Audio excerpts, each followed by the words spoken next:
Diz's Cafe is the place to put a smile on your face. Judy and the crew will take care of you. Bring your appetite and treat your taste buds right. Diz's Cafe is always a winning choice. Breakfast, lunch, or supper. Diz's Cafe at 860 Elm Street in downtown Manchester. Dine in, take out, or make a reservation. Call 603-606-2532. Eat, drink, and be happy. Diz's Cafe. When it comes to keeping WMNH on the air and your own personal or business computer needs, trust Groland Computers. Located on Elm Street in Manchester, Groland handles computer repair, virus removal, and custom-built systems. Are you looking for budget-friendly options? Check out our selection of fully inspected used computers. We offer tailored on-site solutions. No unnecessary expenses here. Visit Groland.com or call Groland Computers at 603-645-0101. Your tech, your way. Trust Groland Computers.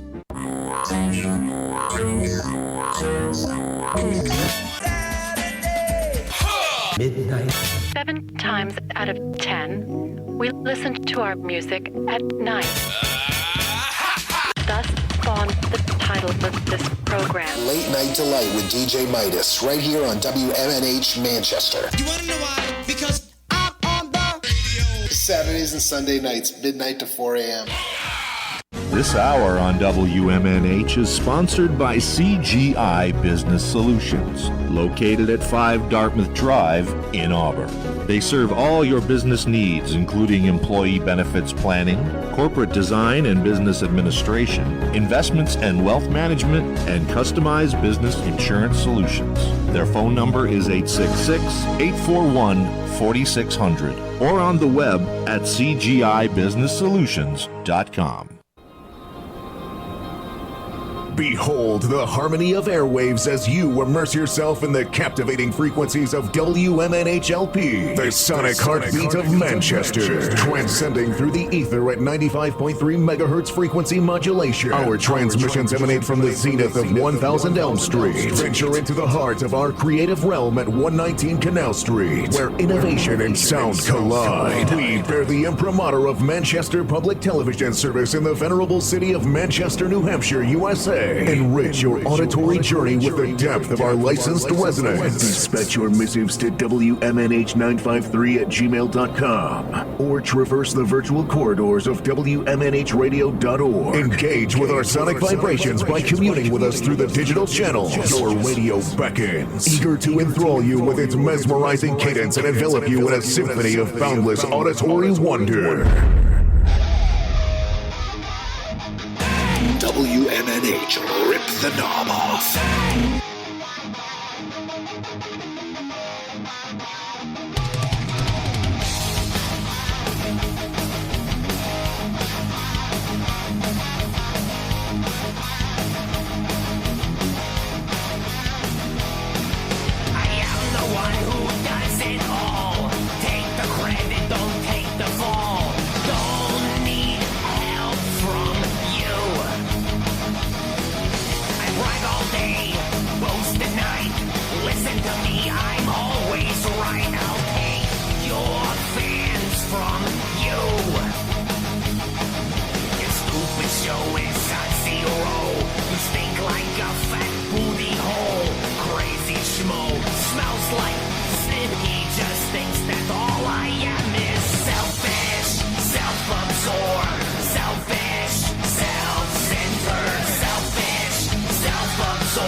Shows will never go. Corn chip teeth on the radio. Crazy schmo crying again. He just thinks that all I am is selfish, self-absorbed, selfish, self-centered, selfish, self-absorbed.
WMNH 95.3. The commander to the supreme leader, Matzo coming down.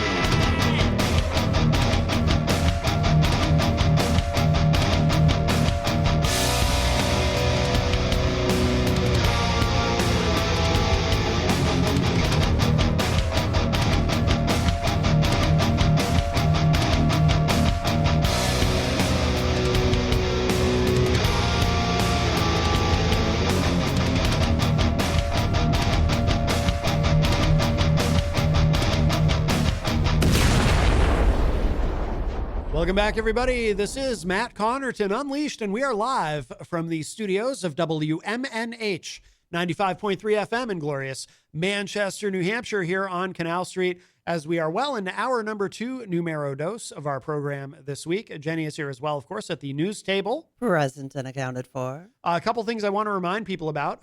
Next Saturday, 1 week from today, August 17, I will be participating in an event at the Sister Witch Company, which is at 1193 Hooksett Road in Hooksett, New Hampshire. So not far from here, like 10 minutes up the road, up Route 3. It is a gridding class, healing circle, and I will be doing hypnotherapy at the event. So that is coming up 1 week from today.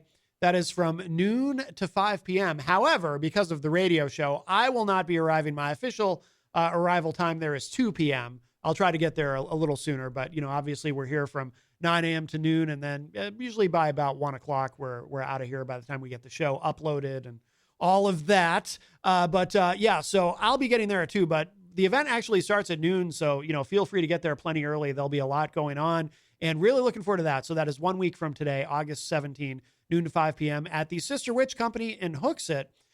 We should also mention, Jenny, ongoing this month, for the month of August, you have your art. Yes. Hanging up in a wonderful place in Nashua. Yes, I am at the new Nashua Creatives Collective. There are 12 of my pieces hanging just outside of Terminus, which is wonderful. I'm excited, and they're up there for the whole month. Yes. Which is crazy. Yeah. I can't believe there's still paintings hanging somewhere for a month. But it looks amazing. They did a video with Dead Harrison playing in the back room, yes, which is really, really cool. Yeah, yeah. Because that kind of that meshed up quite nicely. So, yeah, I'm excited that I'm hanging there. So if you'd like to go see some of my darkest pieces, they are now hanging at the Nashua Creatives Collective. Yes, yes. And, of course, they have Terminus there, which is Terminus Underground, which has a lot of live music and is really amazing. And we had Green Jelly is going to be playing. That's right. Yes. That's coming up around the corner. Yes, that is.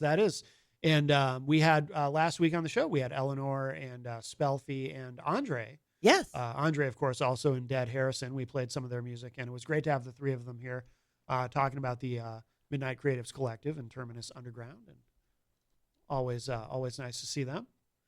I always say the place is like the TARDIS. Yes. It looks small, and then you go in, and it just gets bigger. Well, yeah, you walk into that room. The deeper you go. Like I said, you walk into, and I didn't even know about any of the background with The Walking Dead and all that. I had no idea because I've never even watched that show. But I just was amazed. Like, you know, what do you mean The Walking Dead? Was it The Walking Dead?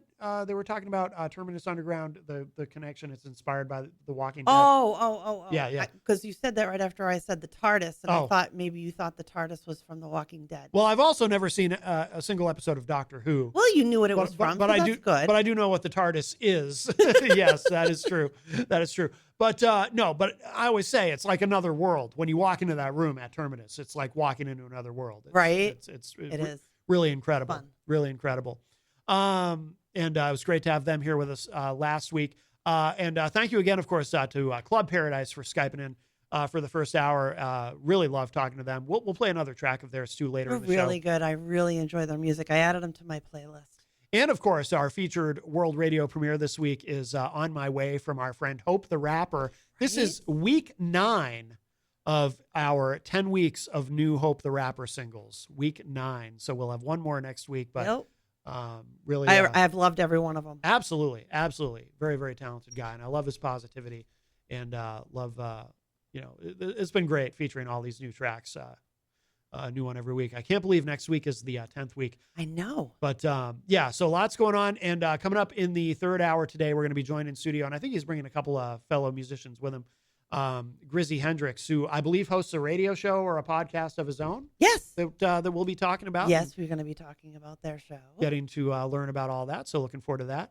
We will say hello to everybody in the chat room. And we're now also streaming on, I figured out how to stream this to YouTube as well. So some of these, I'm able to see all the different chat comments coming from different places, all in one place here on this tab I've opened. So these might be coming from different places, but hello to everybody. Of course, we have B. Pinard in the chat room. Good morning. And Carol Zawarowitz, good morning. Also, Bruce from Legion of Solace, hello. Day to Attend, we mentioned, is in there earlier. And Tom Siracusa complimenting me on my shirt. If you're just joining us, I am Which wearing is a very comfortable shirt. Proudly wearing my Day to Attend shirt, yes. I know this because I've already worn mine. Yes. Let's see. Sepsis is in the Facebook live chat. Hello. Good morning, sunshine. Let's see. We have Miriam Banish, of course, says good morning. Hello. I did see Eleanor from, of course, the Midnight Creatives Collective and morning. Terminus Underground joins us in the Facebook live chat. Yes, like as I mentioned, we had Eleanor here with us last week. Let's see. Jeff Richards is in there from Day to Attend. Hello. Hello. Let's see. Archie Webster joins us and says, now this is interesting. Archie Webster, that's a new name in there. Oh, here we go. But I feel like because don't read it. This hasn't happened in a while. Oh, I have to. I love it so much. Archie Webster says, good morning, Matt Connarton and Jenn Coffey. We say, how are you doing? You both from us. How are you doing? You both from us. Yeah. We doing good. You doing from us. And Archie Webster says, we say we are a singing group quartet, Matt Connarton, and check out of us Facebook like page. Wow. Very nice. All righty. Let's Good see. morning, Vermont. Eric Street joins us in the Facebook live chat. Hello, Eric. Good morning. Eric says, it seems like I need a mirror. I see Ramadi. Eric says, it seems like there's been more COVID cases recently. Yeah, COVID is very much surging this summer. That's the bad news. The good news is, though, hospitalizations remain extremely low. So that's good. I mean, that's the key. But I've just received a message to remind you that we are also broadcasting on Tomorrow Radio in Ireland. Oh, yes. Thank you for the reminder, Andrew. You are correct. Eric Street says, it seems like... we love it. Yes. JFed says, good morning, everyone. Hello, JFed. Hans Smith, of course, from the band Sepsis. Hello. Morning. I could have sworn I saw Vermont in there. Yeah, JFed. Yeah, there he is. Yeah. Did you already say that? Yes, I just did. I missed it. Tattoo Babies says morning. Hello. She's the cover model for Grimrock. Let's see. Just want to make sure we don't miss anybody in here because it's very busy in there this morning. Very, very busy. All right. Very good. I think we got everybody. If I missed you, I apologize. Excellent. Journey, we like to... we like to take a journey? We like to talk about these... interesting things. This drama in the music industry, and Journey has proven to be...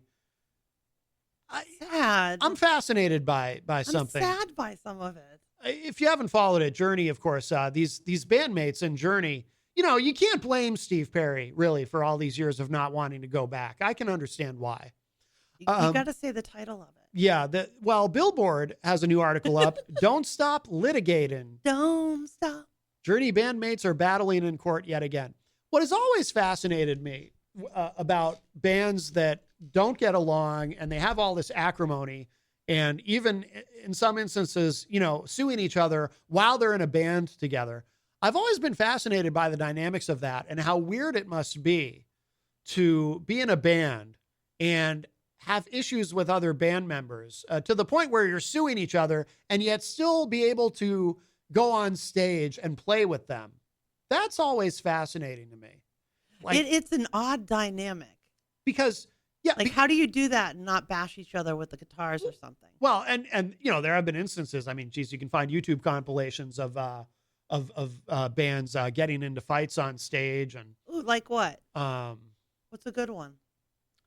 I can't think of somebody getting into a fight on stage. Marilyn Manson, and there's a YouTube video of him kicking John 5. This is from quite a few years ago, and they're good now. Kicking but on stage? He kicked him? He kicked John 5. In the tuchus? No. But kicked him, and then you see John 5 like throw down his guitar, and he's going to fight him. And oh, geez. yeah, they really had to. That's one example. There's of course a famous. I need to go on an exploratory now. I want to see these videos. There's a famous example of, and there's no video of this. There's only audio, and I think the audio it's hard to hear, but there's a famous example of the Eagles where they almost came to, well, they were threatening each other. Like Don Felder and Glenn Fry kept threatening that, after the set, we're going to fight between songs, sniping at each other. That kind of thing. So, but this is, I feel like there's good reason on this one. Well, but what's always interested me about this is, and I remember when I first became sort of fascinated by that dynamic, and it was before I even started playing in bands myself. And, when you play in a band, sometimes you have conflict, and although rarely, most of the bands I played in were pretty free of interband drama. But when I was and my dad, he listens to the show. He might remember this. When I was a kid, I watched a documentary with my dad, and I don't remember if it was a documentary specifically about Brian Adams? No. From the Beach Boys. Oh. Brian Wilson. I don't know. I don't remember if it was specifically about Brian Wilson or if it was a broader documentary about the Beach Boys. But there was a point, and it was really when they were kind of at the height of their fame, where they were touring, and the group, and obviously the Beach Boys, there's a bunch of members, they had kind of split into two factions, and because they weren't getting along. Like there was the Brian Wilson faction and the Mike Love faction. I didn't even know that. And they would actually enter the stage when it was time to play. They would enter the stage, both factions from opposite sides of the stage, so that because they tried to keep apart, almost like two rival gangs. So they would keep apart, before and after the show. The Sharks. But they would actually enter from opposite sides. And then, of course, they wouldn't interact at all, except for playing these songs together. But, that's going to be so bizarre to stand on a stage playing music. You would think so. You're together, but you're not. Well, like, how does that work? Do they, because they're not going to play their guitars and lean into each other. Right, yeah. So they None of that. do they have you stay away 100 feet from me on the stage. Yeah. Don't cross this line. They're going to take a piece of tape and put it down the middle. This is my side. Yeah, it's so weird. But I also wonder too about practical things, like how do you even write a set list if you can't even speak to each other? You know what I mean? Maybe they have an intermediary. How does that work? Or there's probably one person who is in charge of that. Got the legal pad of paper, and he's going back and forth. We want to play these songs. Okay, I'll go to the other faction. Can you agree to these songs in this order? No, we need to move this and this, and then go back. That's got to be in. Oh boy. Yeah, it's got to be very. They probably strange. have lawyers negotiating everything, and have documents on how the set is going to run and how much time each one's going to get. That's terrible. Yeah. And this is sad. It's like all these bands from when we were younger are suing each other. You know what I mean? Like Daryl Hall and John Oates have got lawsuits, and Journey's got lawsuits, and everybody's against each other. But in weird ways. But the weird thing with Journey is some of this litigation that's been going on between Jonathan Cain and Neil Schon has been going on for years. Like they've been out on tours while there was active litigation between them. Yeah. So that's that's a step further than just not getting along or not really speaking to each other much. But they have themselves set up as a company with directors. Yeah, which Steve Perry is still a part of, by the way. Yes. Oh, and then there was that weird thing a few years ago where, for this thing, I think Jonathan Cain and Neil Schon were on the same side, where Ross Valerie and the other guy's name, I can't remember now, Steve something, they actually tried to take over the company. They tried to do some weird legal maneuvering where they were going to take over ownership of the company. Oh, like a hostile takeover. That controls Journey, yeah. And that's why they ended up getting kicked out of the band, was because they tried to take over. And I think Steve Perry even got involved. Again, he's not in the band, hasn't been for decades now. Who sings for them now? Arnel Pineda. He's been in the band for a long time. Yeah, he's been in the band a long time now. But Okay, so let's get into some meat. Sean was sued by Kane because Kane says you unfairly blocked me from the company's American Express account. But Sean is saying, yeah, but I did that because you're misusing it, and you're using money to pay for like you and your wife's hotel room. So it's always the money. It's always the money. It's always the money. But Kane is claiming that Sean has spent up to $10,000 per night for hotel rooms during their most recent tour. $10,000 a night. Where are you staying? Where in the heck are you staying? Well, it's Journey. They're famous. Oh my God! Like you could rent a home for somebody for a year for one night stay in this hotel. It's insane. Who spends? Why? Why do you spend $10,000 on a hotel room? What? You're barely gonna be in it. I mean, if it was somebody like Motley Crue, back in the day, you would figure, well, they probably wreck everything, and they did. That's why they needed $10,000 for a night, though, because they had to replace the hotel room. But I don't think Jonathan Cain is throwing a couch out a window. It sounds like he's being exorbitant in his spending. Yeah, So Cain and Sean each control exactly 50% of the company. Yeah. So you've got heads just solid into each other, which is not the same as ownership. We should clarify that. Control versus ownership is different. Right, yes. right. Because like I said, Steve Perry still owns.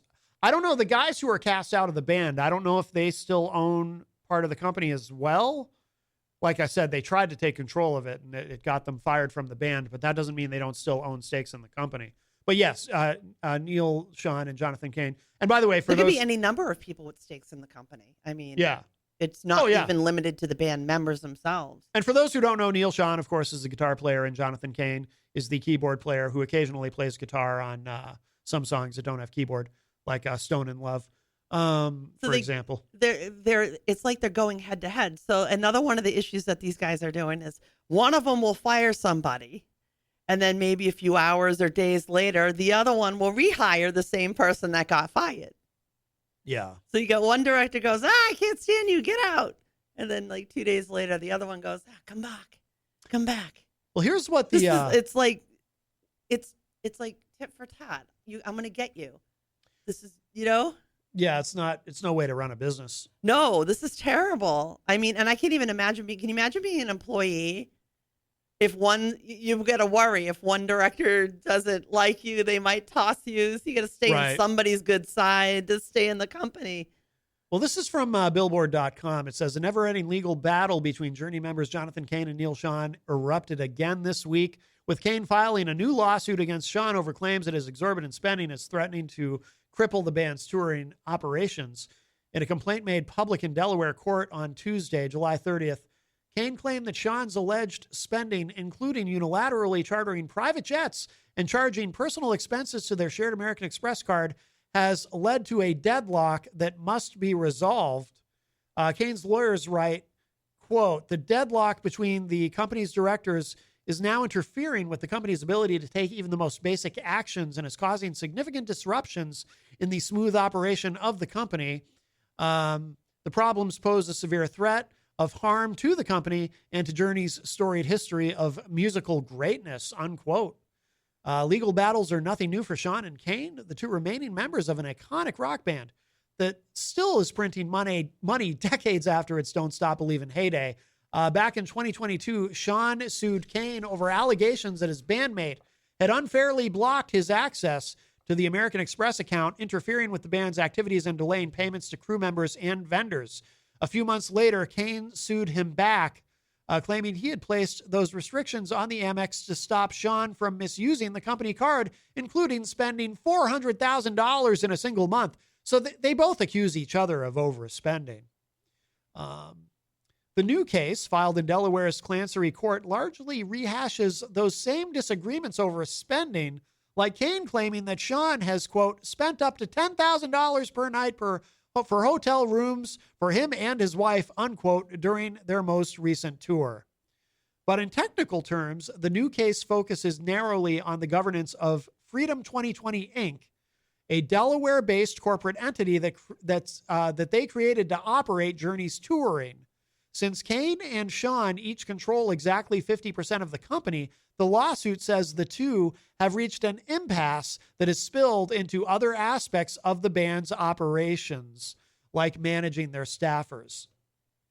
By the way, the reason this company exists to begin with, this Freedom 2020 Inc., is because apparently a number of years ago, this, if I'm remembering this correctly, this is what I've read, because I've tried to follow all the Journey drama as much as possible, and I am a fan,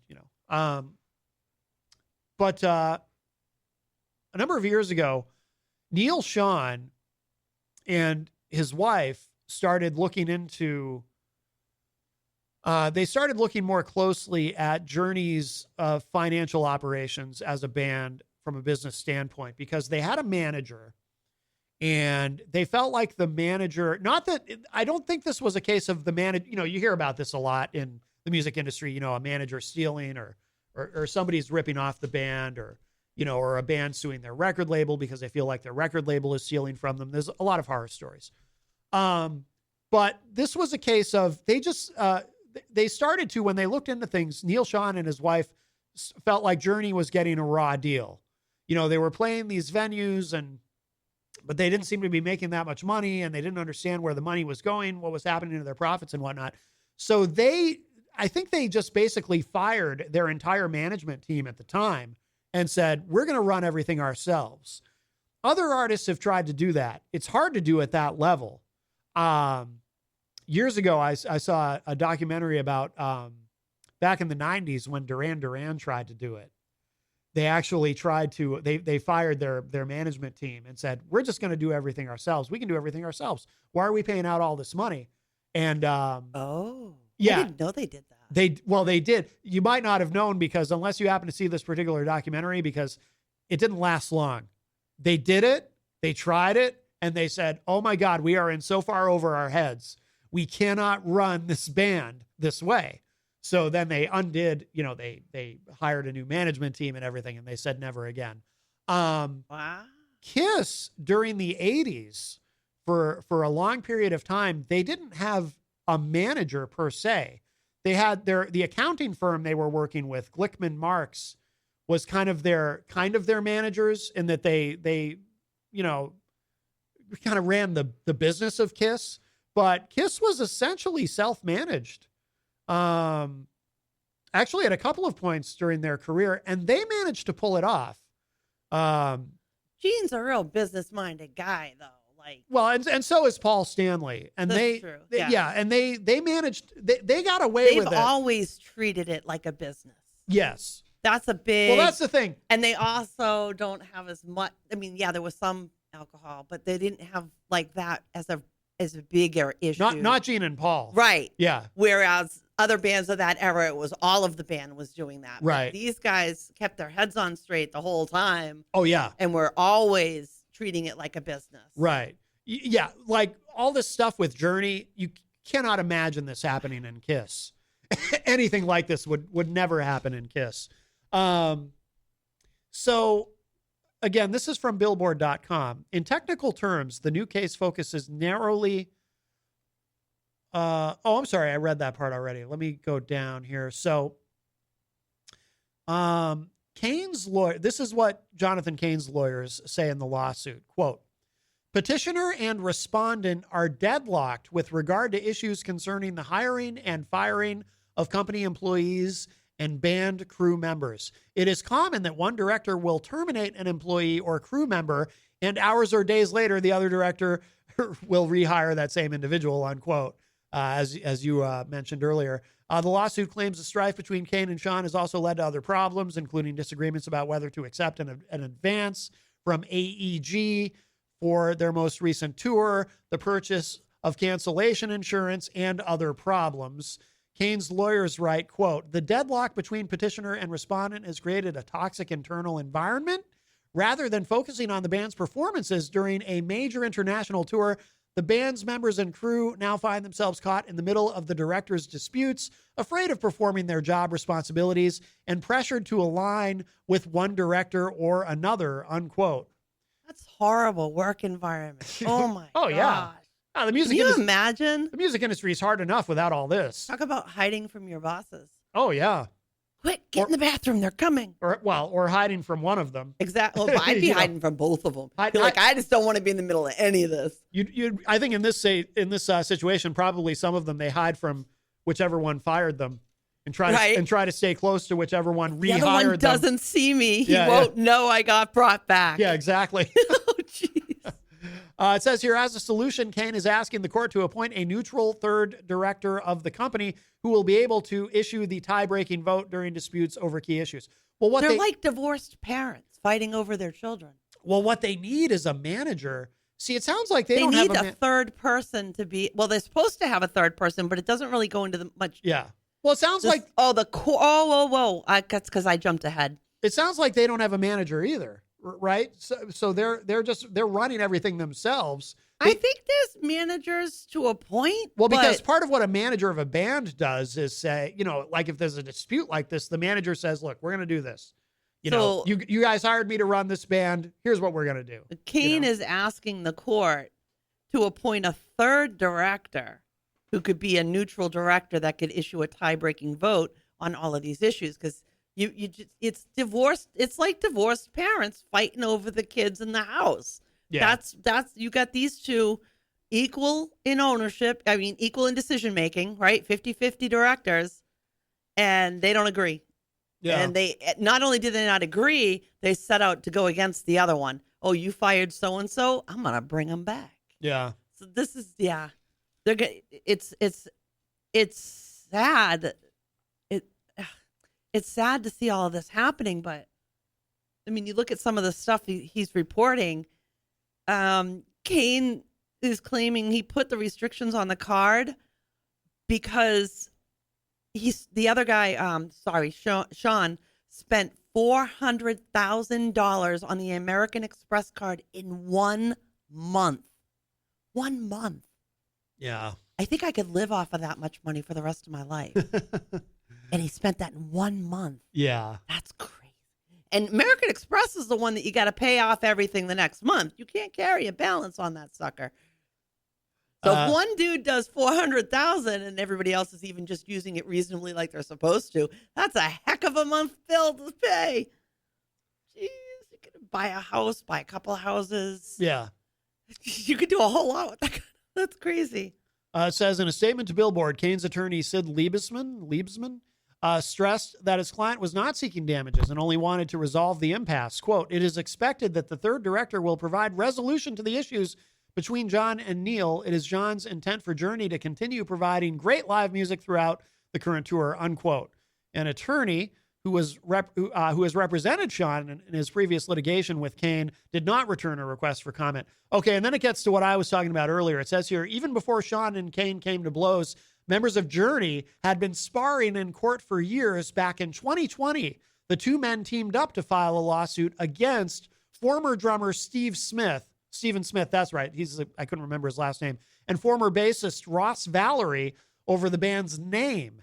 And in 2022, former lead singer Steve Perry took legal action to help Sean and Kane from registering, to stop Sean and Kane from registering federal trademarks on the names of many of the band's biggest hits. Yeah, I remember that. That was interesting too. Yeah, because part of when Neil Sean and his wife started looking into things, part of what they realized was that, somebody could, for example, make a t-shirt that says, "Don't Stop Believin'" on it.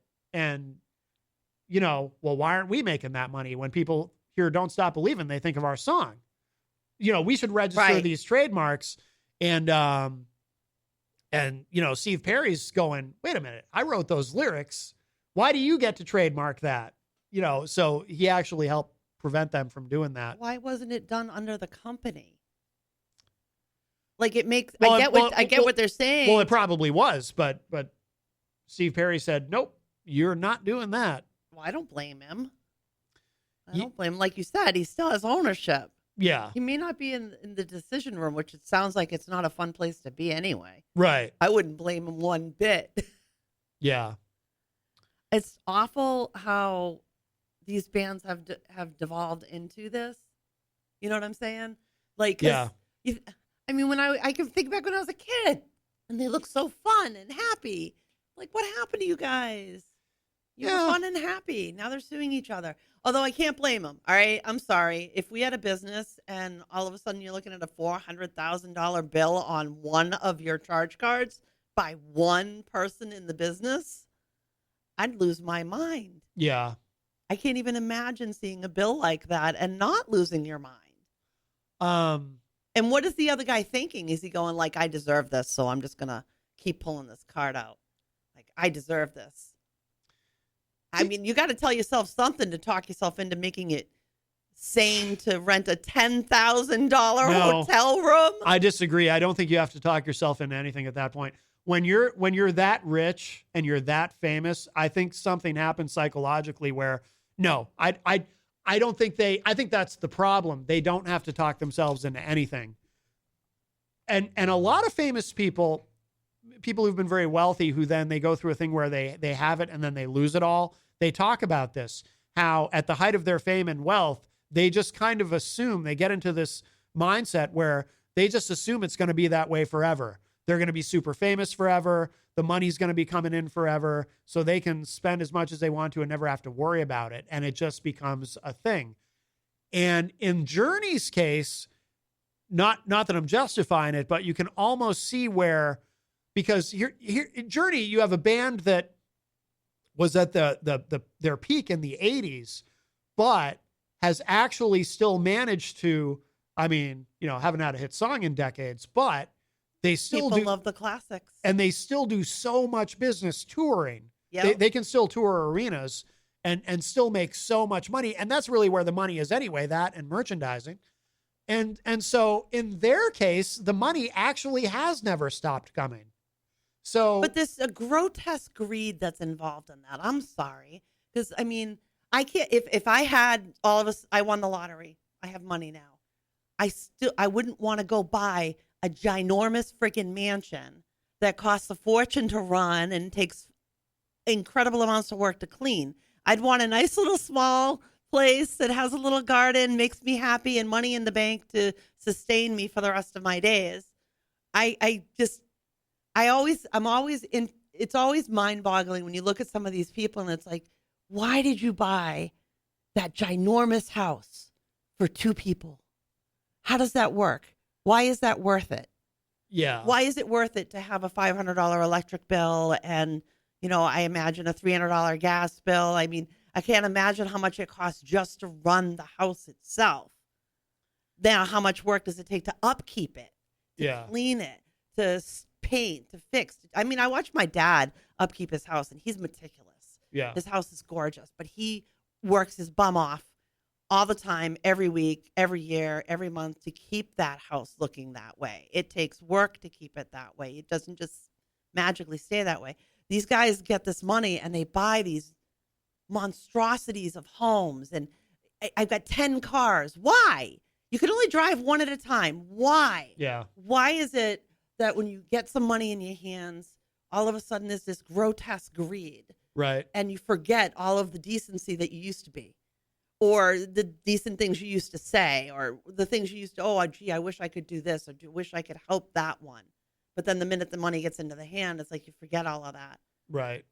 But something happens. I think you're right. Something happens to these people's brains that they think, well, since I always have this, I must own a $4 million ginormous home that I only live in 2 rooms of.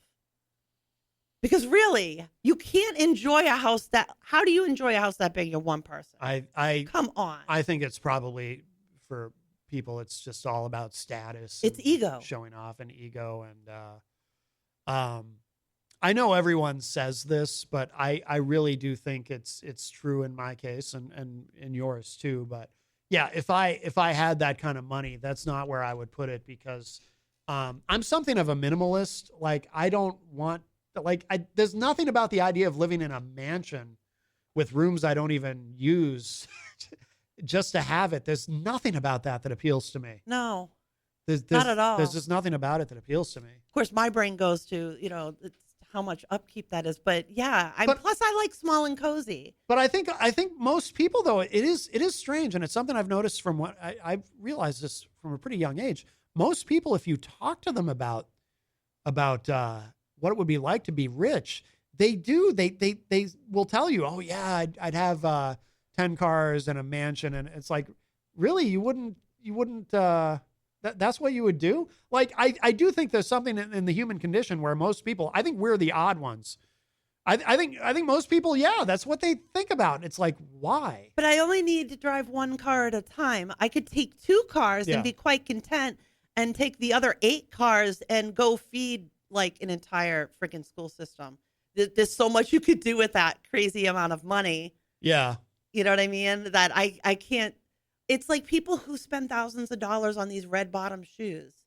I can't understand it to me, because to spend thousands of dollars on a pair of shoes to me sounds like grotesque greed. Like I don't need to. A decent pair of shoes doesn't cost that much.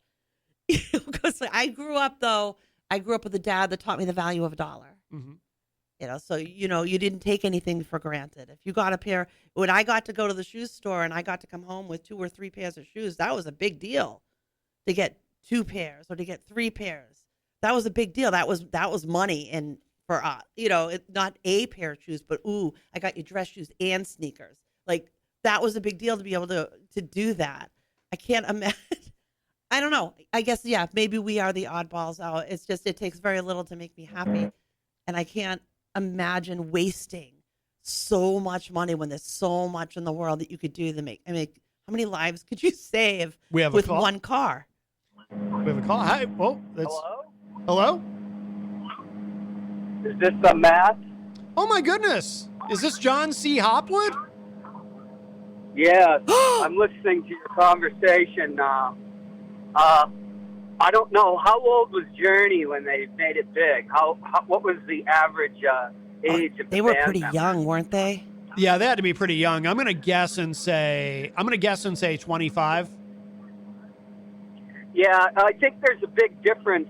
Richard Burton always said there's a big difference becoming really famous when you're very young, like Elizabeth Taylor and Marlon Brando, where it was almost 40 when he became famous and rich. You're immature. Right. And so you buy your toys.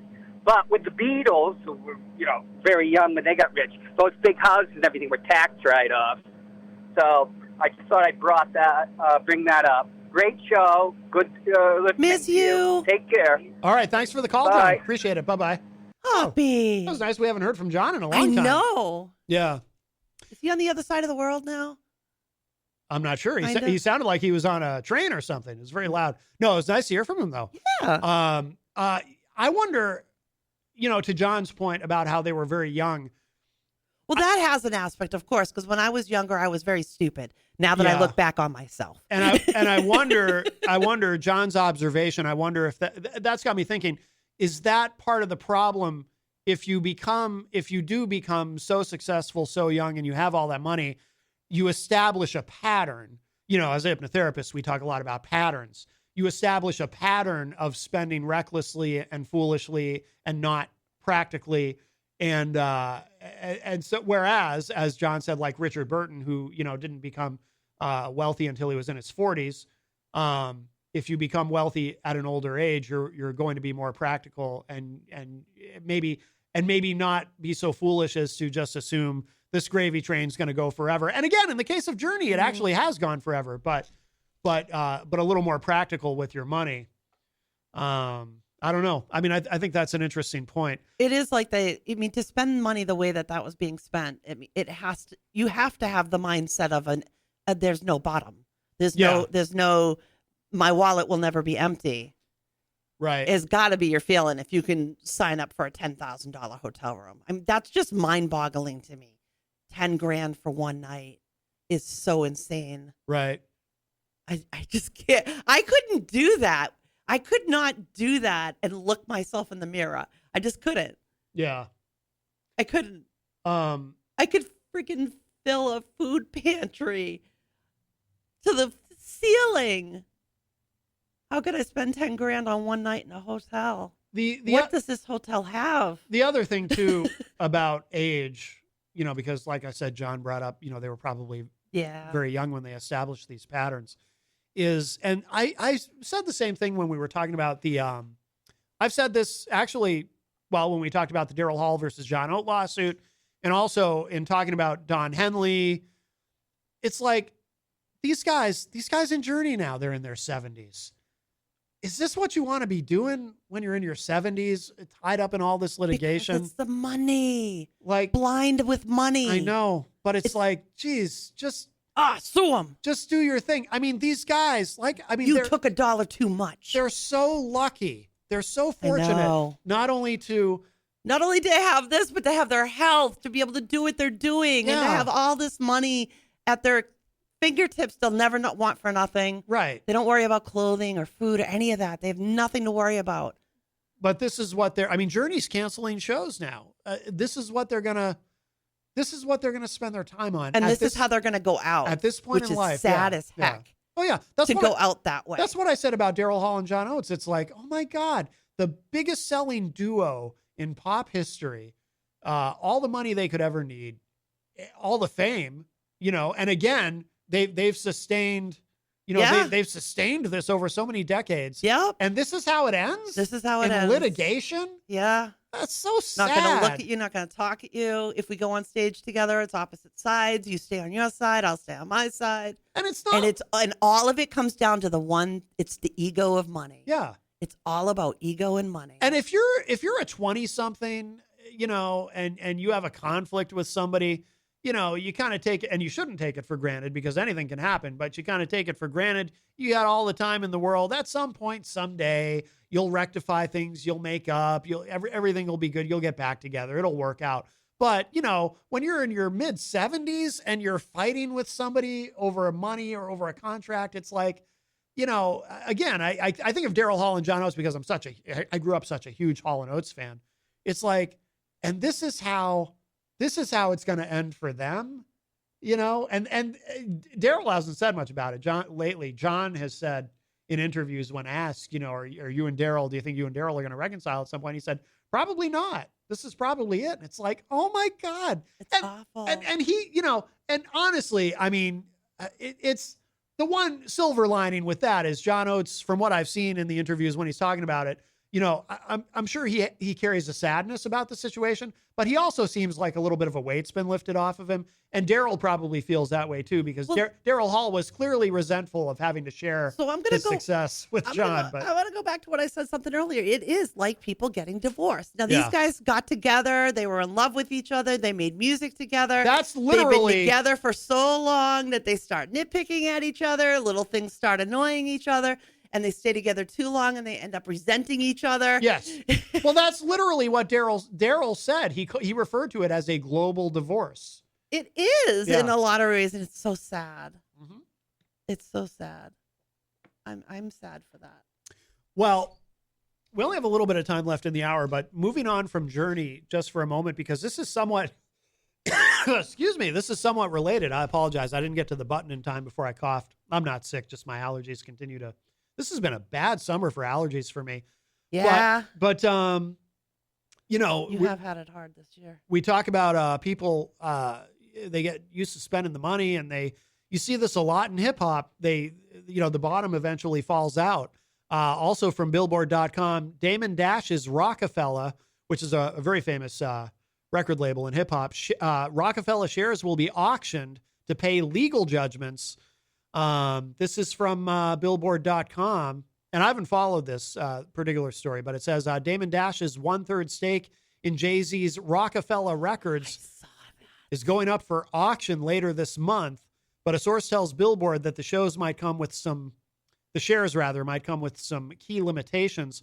According to federal court filings this week, the U.S. Marshals Service will auction off Damon Dash's 33 1/3 interest in the storied record company to satisfy an $823,000 judgment against him in a lawsuit filed by movie producer Josh Weber over a failed film partnership. The auction is set for August 29 at a Midtown Manhattan hotel. We'll have a minimum bid of $1.2 million. Blah, blah, blah. I don't want to get into all the math of it, but skipping down just quickly, the sale will be for Dash's stake in Rockefeller Inc., an entity whose primary assets are the rights to Jay-Z's iconic debut album, Reasonable Doubt. According to an April article by Rolling Stone, the rest of the catalog of music released by Rockefeller, which is dissolved as an operational label in 2013, is owned by other entities and is not involved. The owner of the other 2/3 of Rockefeller, label co-founders Jay-Z and Kareem Biggs Burke, have already attempted to stop the auction, including making changes to the company's bylaws and intervening in the lawsuit, but a federal judge rejected such opposition in February. We won't go through it. This is a long, involved article. Maybe we'll revisit this in the future, but I do have to wonder if some of the attorneys involved in this are, do they hire law firms that have also been used by the members of Journey in their legal misadventures with each other? It just goes on and on. All right, we are approaching the top of the hour. We have some guests coming in the third hour, but we want to, as promised, I'm going to play another track from our hour one guest today. We had the band Club Paradise Skyping in from the UK. And this is a great track. This is called Another Life. And we didn't tell the guys ahead of time we were going to play this one, but I love this song. And then we're also going to, in case you missed it earlier, the world radio premiere today of the new track from Hope the Rapper. We're going to play that again, too. And then we've got some guests coming in the third hour. So don't go away. Plenty more Matt Connarton Unleashed to come.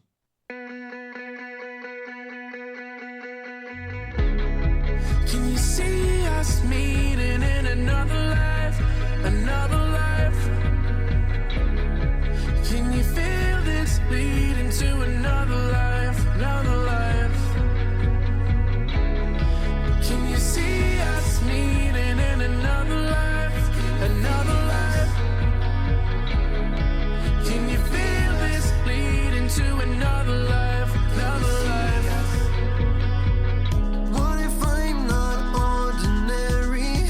Extraterrestrial, would you dare even breathe? If this life was all that you gave me, would it scare you to walk into a world with me?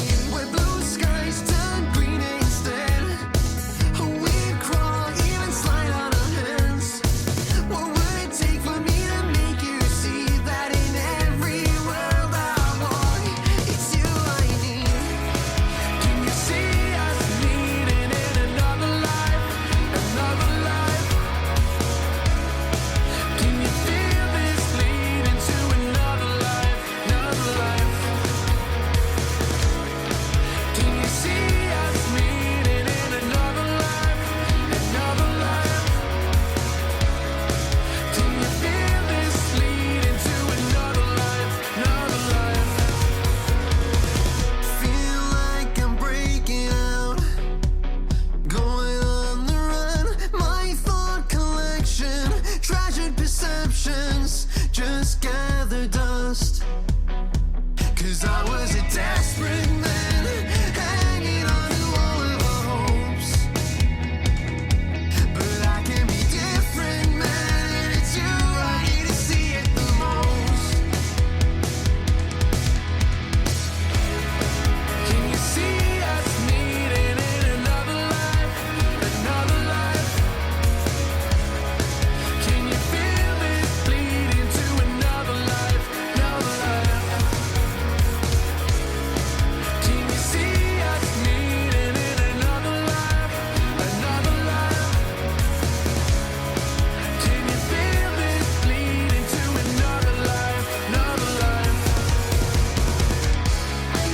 When we're both just sat in silence, and I wonder where the time went. When we're both just sat in silence, and I wonder where the time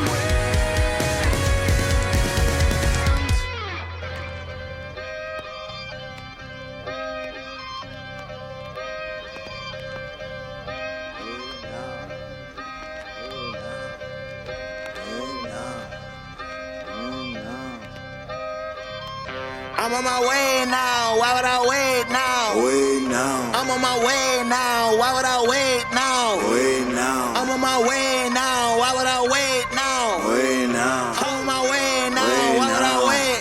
Niggas play games like EA Sports is touchdown. When I'm on that field, I don't give a shit about what y'all do, cause I'm working on mine and I need a good deal. Tell me what's real, I need a bill. 29 trying to get all of my meals. They try to destroy me like Capitol Hill. I'm coming right back and I'm loving the thrill. My niggas ain't capping, they making this feel.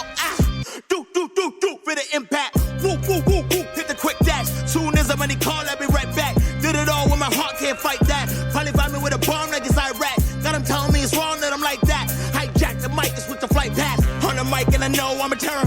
Only fighting with a man in the mirror. From the era, snapback's a good pack. If we talk about impact, we did that. Oh no, head to the front door. I know success gonna come slow. Got one bite in and I want more.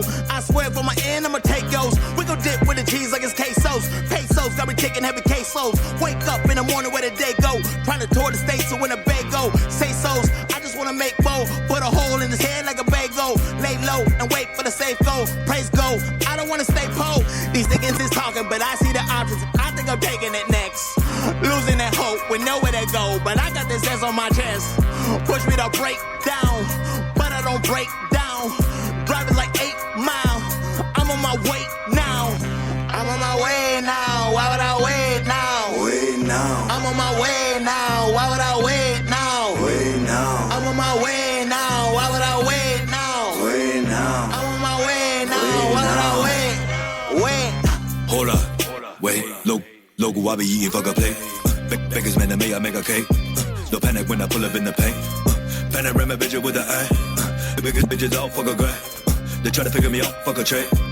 Tell me, did you hear me when I say I come from the era like your marriage. Pop off for the stupid, throw down in the terrace. We're copping the deuce, we pretend we don't hear it. Them guys in the booth and then drive through our area. Gentrification was patiently waiting. Back there we had bacon and soda in cases. They fighting for placement on corners outrageous. While all butts have playgrounds, so love to a trade punch. Why would I wait now? If that was my trailer like 8 mile. The roll got no time to play round. Came from the food sense of PayPal. Digital currency coming in currently. Keep it good company, me and just nobody. All of my business, selfish like children. Raised with no manners like Caitlyn and Jenner. These rappers so soft, when them skills pick them apart while hitting them draws. Might be your wifey, it might be your mom. No discrimination, I'm glazing them off. Zig F-less talking like la la la la. Till they see their black Cadillac. Pa, pa, pa, pa. You off like the government, come from the muddiest. Roaches and sofas, employees don't fuck with you. Had to go get it, the packs in the digital. Acid I'm giving you, facts I'm a criminal. Backed up, get bagged in the cloth. If you dumped in the lake, is you done well okay. Pounded the flavor would break down. Now sleep the state like a great hound. Just hit the stage up in A-Town. They said I'm on my way now. I'm on my way now. Why would I wait now? Wait now. I'm on my way now. Why would I wait